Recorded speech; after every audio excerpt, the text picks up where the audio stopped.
Okay guys, I'm here again guys to discuss about the four angels mentioned in the Bible. So we discuss first the fallen angels. Fallen angel mentioned in the Bible, his name is Lucifer. According here in Isaiah 14 verse 12 up to verse 15.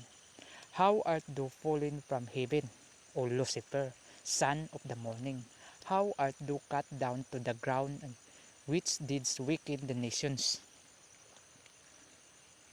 For thou hast said in thine heart, I will ascend into heaven, I will exalt my throne above the stars of God, I will sit also upon the mount of the congregation in the sides of the north. I will ascend above the heights of the clouds, I will be like the Most High. Yet thou shalt be brought down to hell, to the side of the pit. So, Lucifer, guys, dreaming and try to steal the title of my Lord God Father Jesus Christ,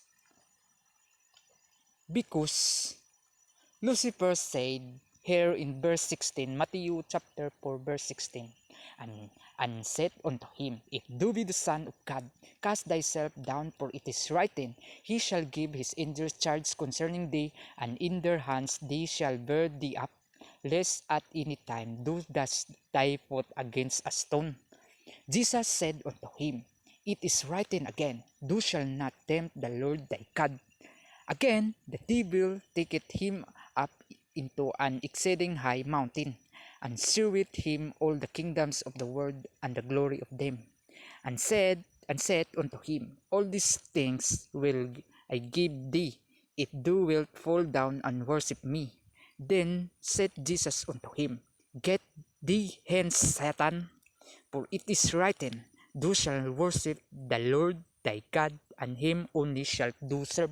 So, instead, Lucifer or Satan serve and worship to my Lord God Father Jesus Christ, but he tried to steal the title of my Lord God Father Jesus Christ, and dreaming himself, my Lord God Father Jesus Christ, bow and worship to him. How dare you, Lucifer? But my Lord God Father Jesus Christ said here in verse 7, It is written again, Thou shalt not tempt the Lord thy God. So, the Lord God of Lucifer, guys, no other than his name is Jesus Christ. That's the reason, guys. Jesus Christ said, I and my Father are one.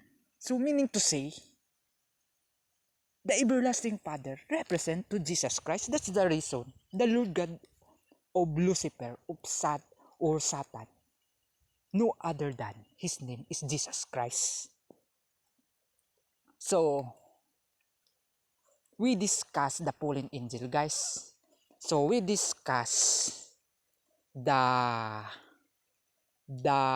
judgment angel. Okay, guys, we discuss the judgment angel.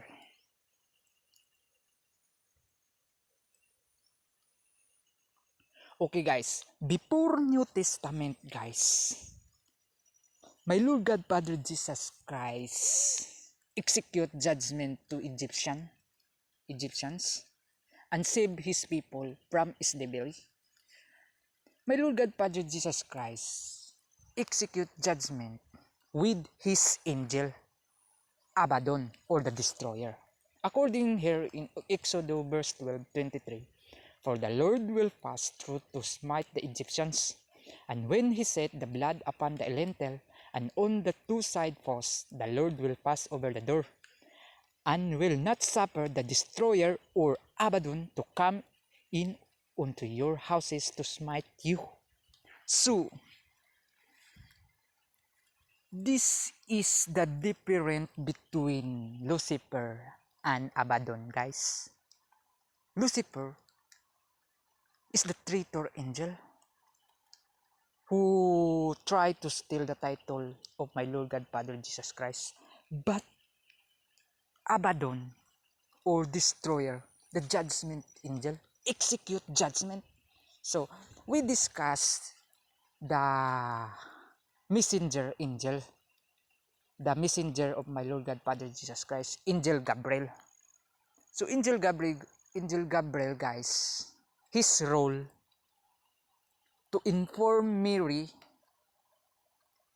to conceive a child and call his name Jesus, for he shall save his people from their sins.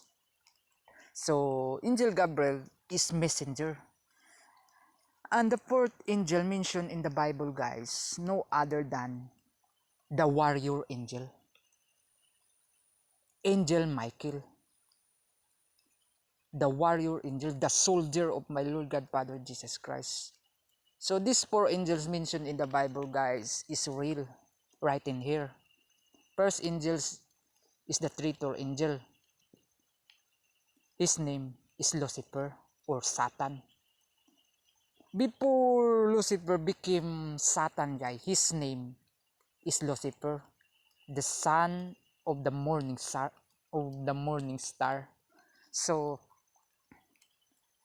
don't confuse guys about these four angels.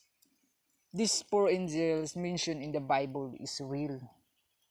First angels mentioned in the Bible, his name is Lucifer, the traitor angel. And second, the destroyer or Abaddon, the judgment angel. And third, the messenger, Angel Gabriel. And the fourth, the warrior, Angel Michael. These four angel guys is real, written in the Bible.